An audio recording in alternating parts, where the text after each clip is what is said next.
Serious, what's your in-laws from Hijacked story? Husband committed suicide. In-laws took me to court over life insurance money. His dad was obsessed with trying to catch us having sex, going so far as having his own key cut for our house. He had our keys one day when he was waiting in for a workman for us. Would just barge in at any time. Never knocked on doors. Tried often to barge in the bathroom when it was being used. Also liked me to catch him pleasuring himself. Would wait until he knew we were a few minutes away. We often called to let them know we were nearly there. And he'd whip it out and go to town, then look me dead in the eye when I caught him. Creepiest man alive. We changed the locks and reduced contact. When partner and I split, he called me several times to offer a shoulder to cry on. No thank you. The in-laws have been going through a rough time financially for a while, and my wife and I have been paying their credit card and parent loan for a couple years. Phil's parents pass this year and he gets a large but not massive inheritance, around $75K. We keep paying the bills because Phil is still not working full time, and he puts the inheritance away so Mill, who is horribly irresponsible with money, can't access it. We just arrived on Christmas Eve and there is a Lexus sitting in the garage, paid for in cash, and now Phil is talking about how he wants a Cadillac. I'm so peeved that I haven't been able to sleep and don't want to frick up the holidays, so I'm biting my tongue until we leave, but there is no way we're paying their bills anymore. Time to stop paying their bills. They can sell the goddamn cars. My mother wore all black to our wedding, complete with a black hat with hanging black mesh to cover her face like she was in the morning. The first time my in-laws came to visit our new home, they started rearranging the furniture and artwork on the walls without asking. They just did it. After driving almost 11 hours with husband to see in-laws, mother-in-law accused me of keeping her son away from her and how I'm not ever going to let her see her son again to my face, and started crying in front of multiple adults and children. The next day, when I asked to speak with her to let her know that what she did was a little unreasonable and very hurtful to me, she showed her true colors and went from crying victim to screaming viciously at me and trying to hit me. She screamed me and husband, her son, out of the house and threw the gifts we had bought her out the door like pieces of trash. I cannot believe this is the woman who gave birth to my husband. She is like from another species. Frick that, 11 hours isn't far enough. My Mill said we could have our wedding at the place she works, for free, otherwise the venue would cost upwards of $7K just to rent out. She decided that gave her free license to plan everything to her specifications, including the date, what we would eat, the flowers, what we would drink, and even what music I'd have at my wedding. She invited more people to the wedding than me and my husband combined. To top it off, she refused to watch my husband's son on our wedding night, saying that he would feel rejected if he wasn't allowed to stay with us. Each thing happened by itself, and it wasn't until they all added up that I realized my wedding had been hijacked, under the guise of that's how it needs to be if you're going to have it at my work, which was balls. She just wanted to control everything. My husband called her out on it later and she has reduced her meddling to almost zero now. Thank God. This happened to me exactly. She always used to ask, I'm divorced now, why we didn't have wedding photos displayed, because I hate being reminded of that day. Never seemed like a very nice response. My soon-to-be mother-in-law devoted an inordinate amount of time petitioning the state to allow her son to be remanded into her custody for a day to attend my wedding. He was in jail awaiting trial for fighting a cop and nurse after getting picked up for drunk and disorderly. He was denied bail because he was currently on probation from previous alcohol-fueled shenanigans, theft, assault, and was looking at a nickel once he finally got a court date. She wouldn't listen to my wife and I when we asked her to stop, so we had to write our own letter to the Department of Corrections letting them know we would have an open bar at the reception, and it would be a really bad idea if my bill was in attendance. We showed him pictures and videos 4 years later when he got out, the first time. Fun fact, my bill is the reason I'm on a first name basis with the local sheriffs in his hometown, as for the first 3 years I dated his sister there wasn't a family function that day. The bill attended where they didn't get called out.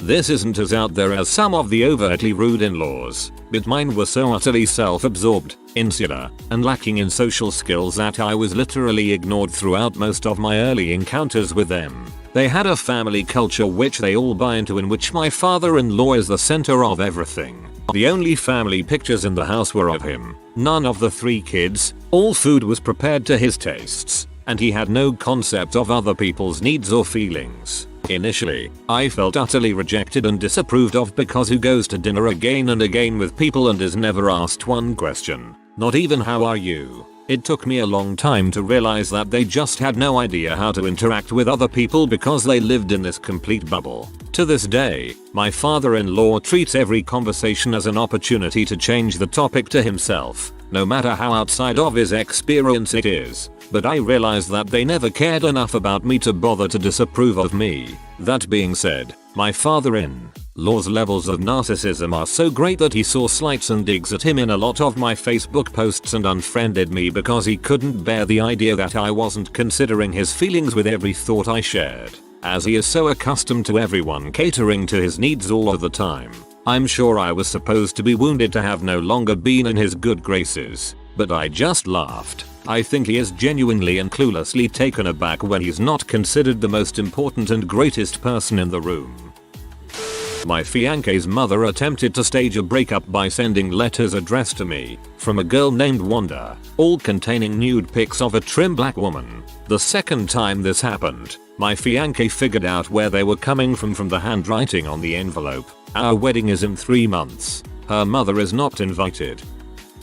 Where do I start? My mill and my grandmother are both weird about food. A few years ago, grandma left a turkey to defrost on the counter for 4 days. My sil came over, almost fell down due to the smell. Grandma said the turkey needed to be at room temperature for the enzymes to develop. My sil had to bag it, toss it, and scrub down the kitchen to make it fit for humans again. My mill had a big dinner one year. Rather than use paper plates, she used real ones. She had about 50 people or so. We didn't go, but about a week or so later, we were over. There was lots of snow on the ground, and my dogs were out in the yard. One of them kept going over to a snow drift and digging. We went out to see what was up.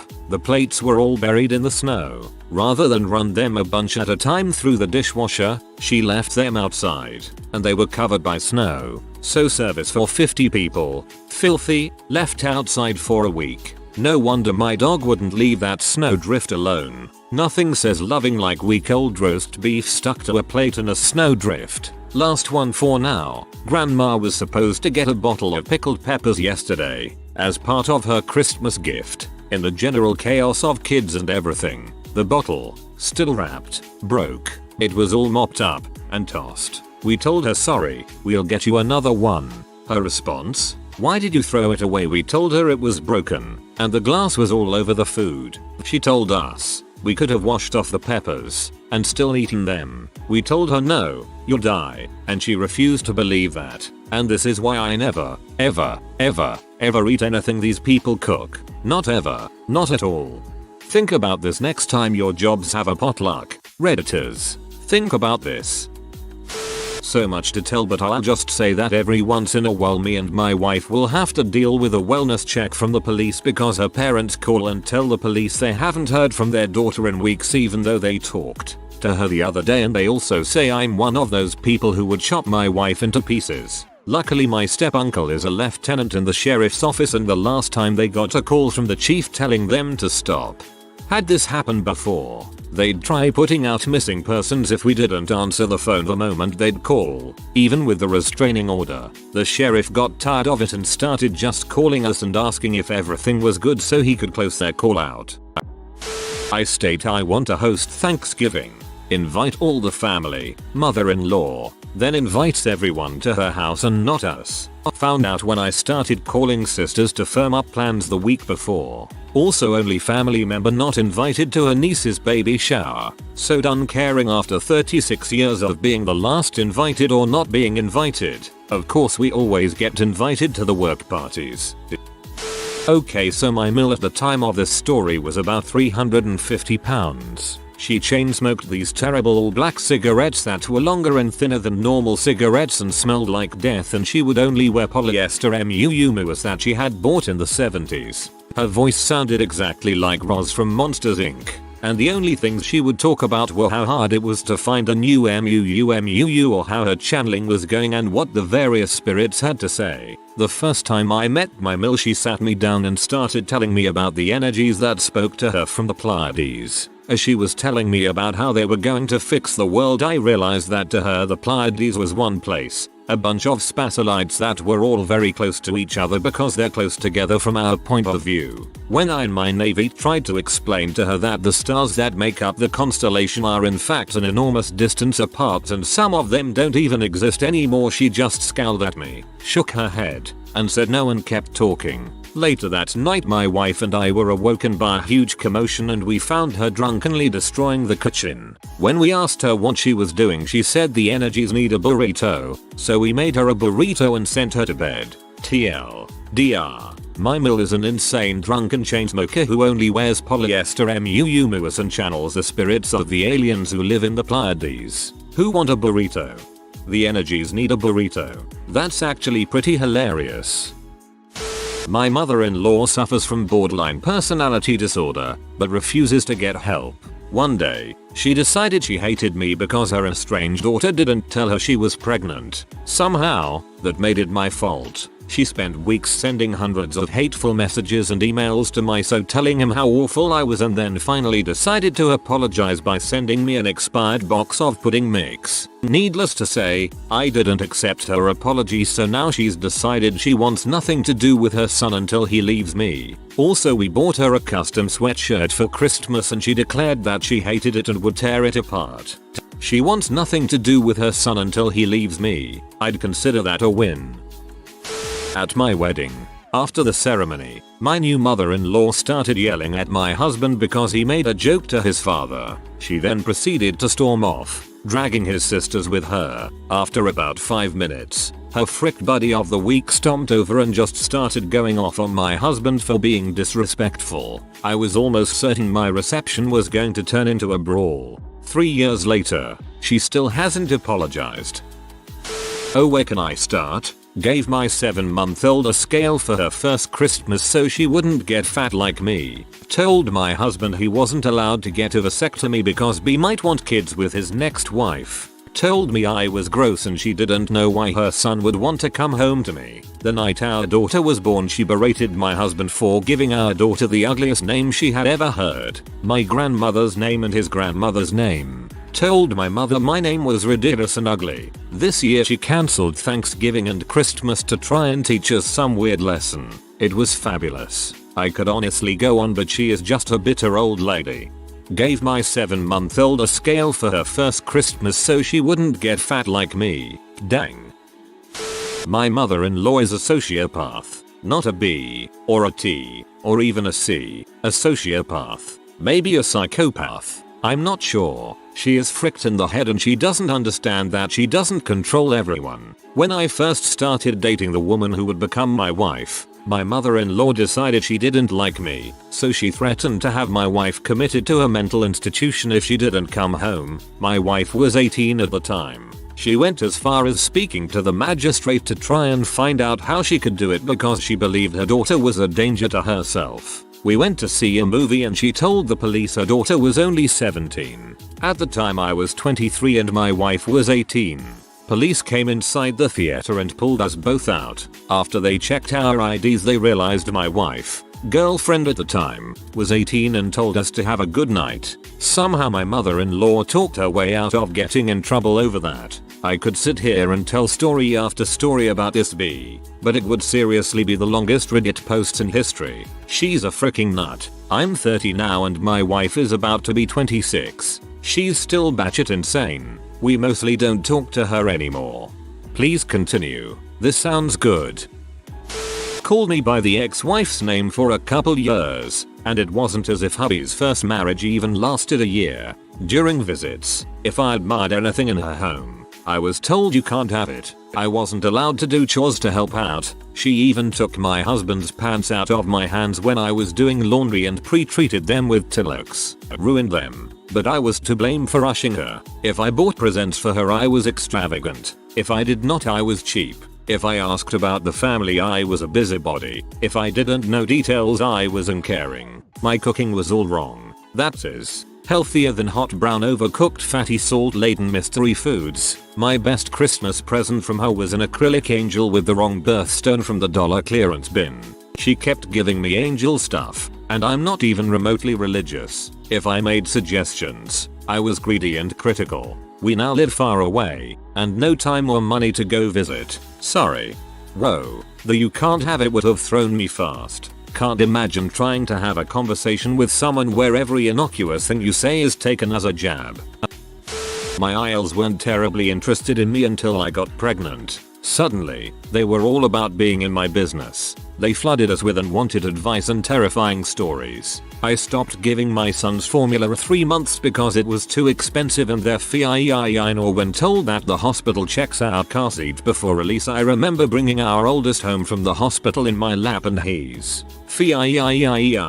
Mind you, I'm the same age as their oldest. Car seats existed and people like them are probably the reason hospitals check now. Anyway, this escalated to invading my personal space, which included talking to and kissing my belly even before I had a bump. No matter how many times we told them not to do it, my mill would swoop in like a ninja when I least expected it. Come winter time, I had a good sized baby bump and a maternity coat to cover it. We were leaving the IL's house and I already had my coat zipped up, smugly thinking I had found a way to defend myself. Much to my horror, she starts pawing at the bottom of my jacket and attempts to yank it up. When that doesn't work, she bends over and tries to kiss below the coat, completely misses the bump and plants one right on the front of my crotch. I'm frozen going, "Your mother just kissed my vagina over and over." My husband says, "What the frick ma?" She just shrugs, says she doesn't care and walks away. Zero fricks given.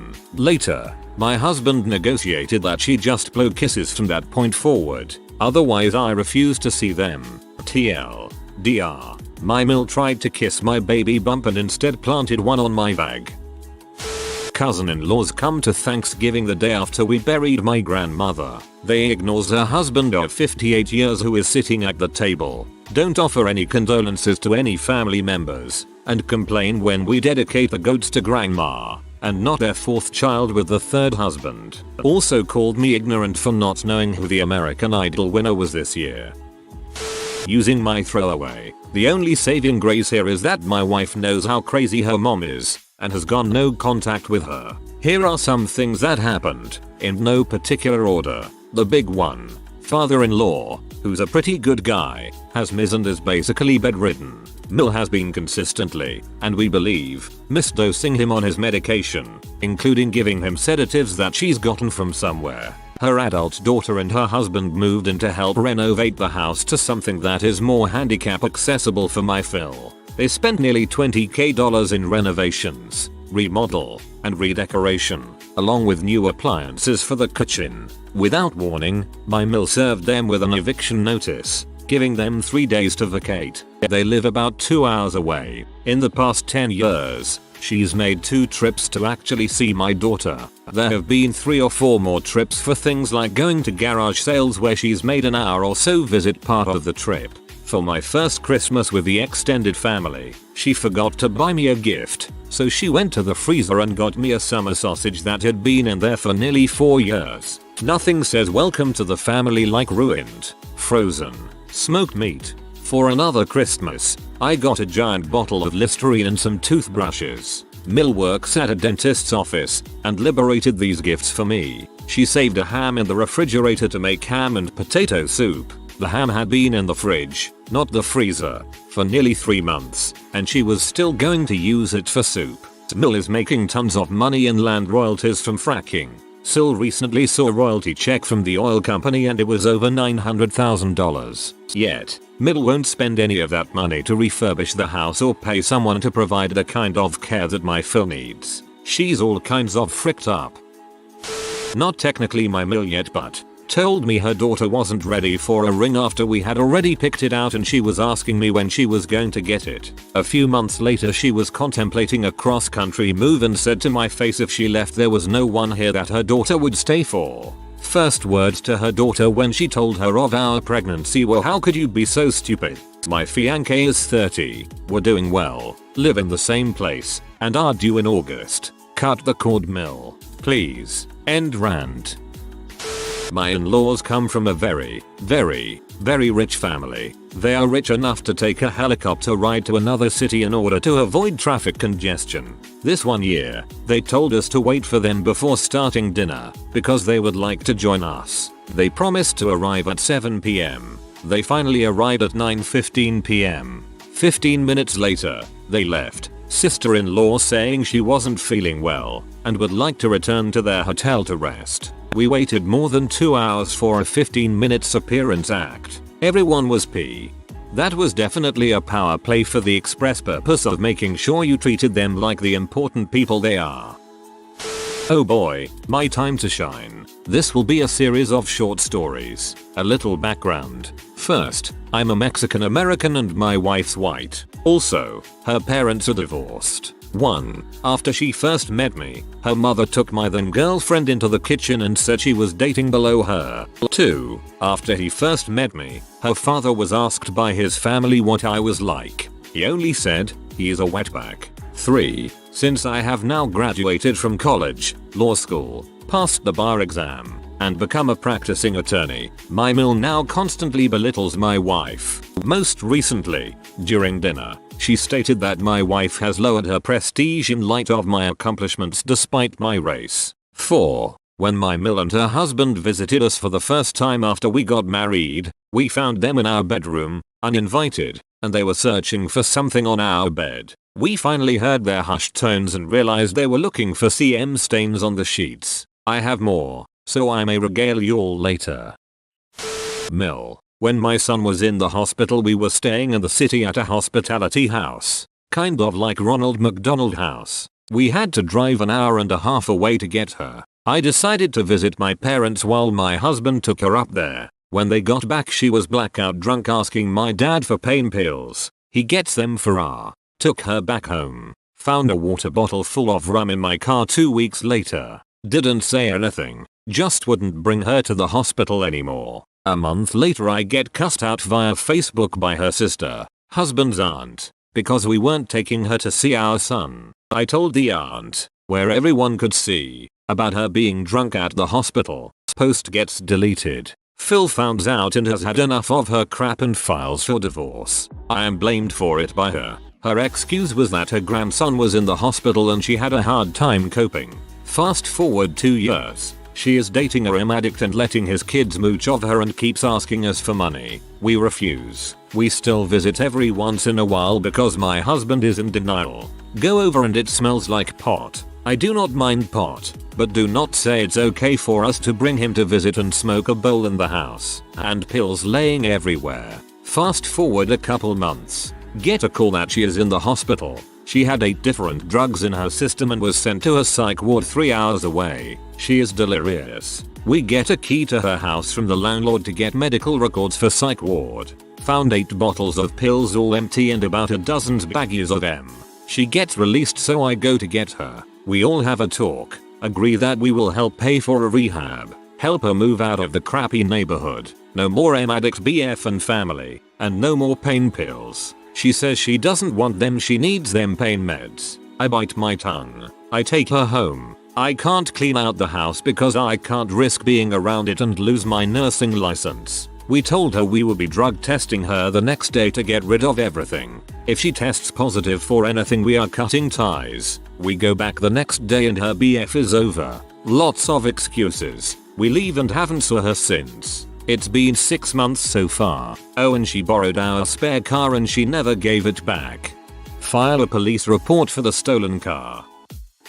When we were planning the wedding, my mother-in-law threatened my wife by saying she might not come to the wedding because we weren't doing the Eucharist. Over half of the guests weren't Catholic, so it was dumb to have it anyway. That ended well. My wife's mom didn't show up to our wedding. She had been a part of it the whole time, and then out of the blue on the day of the wedding she didn't show up. She said sometime you just have to think of yourself, and that she wasn't comfortable because we weren't having a Christian wedding. So we don't talk to her anymore.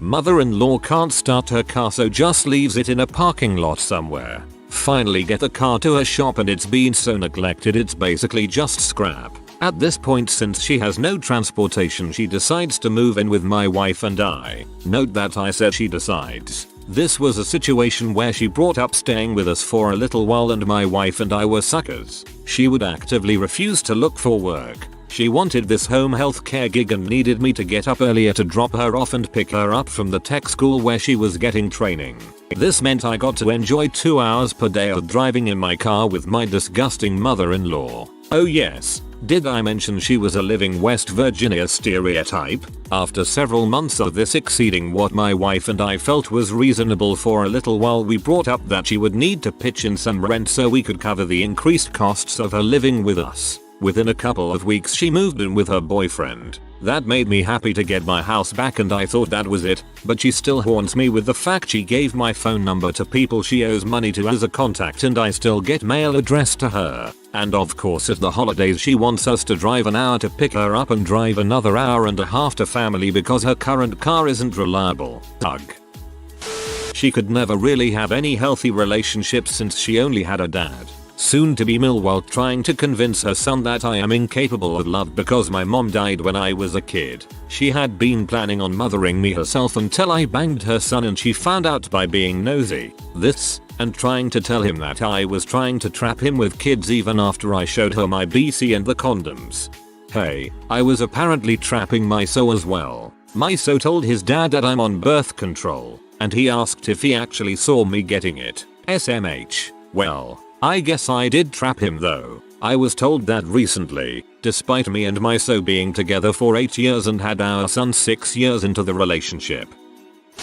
If you are new to the channel, you can subscribe. I publish new videos every day. Until then, check another video.